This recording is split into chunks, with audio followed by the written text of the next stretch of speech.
Hello guys and welcome back to the tutorial of Java. In this video we are going to see what is array, which are the types and how it can be declared. Normally, array is a collection of similar type of element that have contiguous memory location. Java array is an object that contain element of similar data type. It is a data structure where we can store similar type of elements. We can store only fixed set of element in Java array. Array in Java is index based. First element of array is stored at 0 index. As shown in front of your screen, here I have defined array with the length of 10.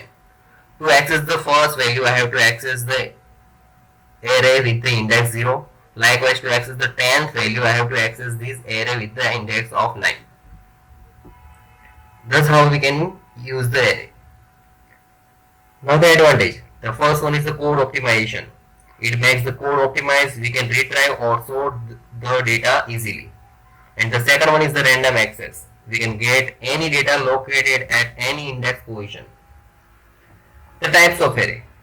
There are two types of array. First one is the single dimensional and second one is the multi-dimensional. So let's understand the first one, that is single dimensional array. This is the syntax, how we can define the single dimensional array. I have listed the three types of syntax as shown in front of your screen. The first one is the data type, the symbol of array and the name of array, that is ARR. The second one is data type and the symbol of array is attached before the name of the variable, that is ARR. And the third one is array and symbol of that array. The second one is how you can construct the array. The first simple example is defined as the name of variable using new keyword and data type, and here the size of that array. As a single dimension, here you can define only single size. Here is the simple example as integer a as an array symbol and new integer 5. And the second one you can understand this easily, that is integer a and the value initialized as 33, 3, 4 and 5. Means you can define as this is the array with the length of 4. Let's take a simple example. Here I have defined one array as integer a is equal to new int 5 as I have declared the syntax previously. In the 0 index, I am going to store the value 10. In the first index, I am going to store the value as 20. Likewise, 2, 3 and 4, I have stored the value 70, 40 and 50. Now suppose I want to print the first statement or first array, system.out.println first array is equal to a of 0. Why? Because index start with the 0. So the output will be 10. Let's take it practically.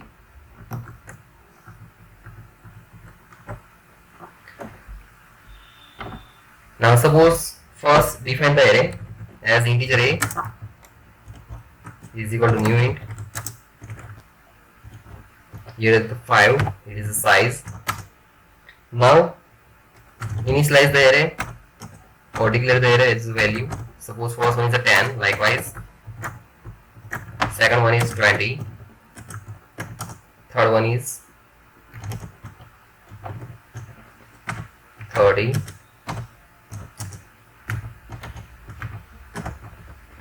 Fourth one is 40 and the last fourth one is, or the fifth one is 50. Means you can say as you have defined 5 array, but the index with the start with 0, I have defined the first value as 10, likewise 20, 30, 40 and 50. Suppose I want to print the first array. Now to print the statement system.out.println,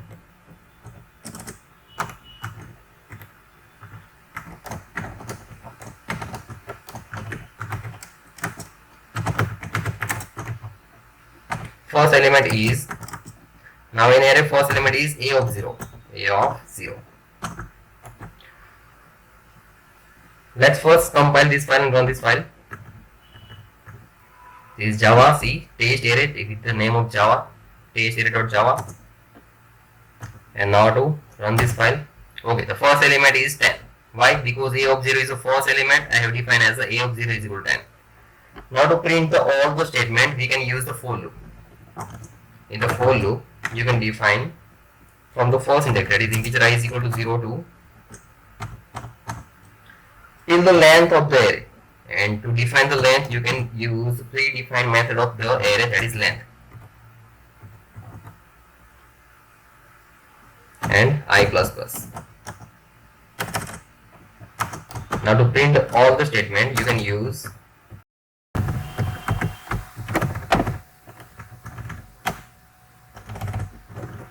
a of I. Means I will be first, it will be 0. Now after the I plus first it will be 2, 3, 4, likewise till the length of the array. Let's compile this file and run this file. Compile and run. Okay, the first output is first element is equal to 10. That is our first statement. First element is a of 0, that is 10. And likewise 10, 20, 30, 40 and 50. That will generate using this for loop. Okay, this is the first or single dimensional array. Now the second one is multi-dimensional array. How you can define using this syntax as seen previously, and how you can construct this array. Here in construction you have to define 1 and 2, that is first one is a row and second one is column. See this chart, suppose I define this array as a. Now to access the first element I have to define a0 and second one is also 0, column is also 0, means for the a00 the value will be 310. Now for the value a0 and 1 the value will be 275, likewise a0 and 2, that is for 0 row and second column the value will be 365. Likewise to access 240 I have to use the a2 and column is also 2, means for the row 2 and column is also 2 the value will be 240. Let's take an example. Now in this example I have defined array as a 2-dimensional and the value will be 1, 2, 3, 2, 4, 5 and 4, 4, 5. Now to print this statement, the loop I have taken as for 0 to 3, means 0, 1 and 2 I plus plus. For the 0 suppose I have taken as the integer j is equal to 0, means for I is equal to 0 and j is equal to 0. The value will be printed as a of ij, sorry array of ij, array of ij with the value that is 1. Likewise for the value of I is equal to 0 and j is equal to 1, value will be a of 0 and 1, that will be 2. And for the I is equal to 0 and j is equal to 3, value will be 3. Means first statement will be 1, 2, 3. Likewise for the value I plus 1, that is 1, 1, 0. Likewise value will be 2. For 1, 1, it will be 4 and 1, 2, value will be 5. Likewise the statement will be printed as 1, 2, 3, 2, 4, 5 and 4, 4, 5. So this is multi-dimensional array. Keep watching our video. Please like it, share it and subscribe it.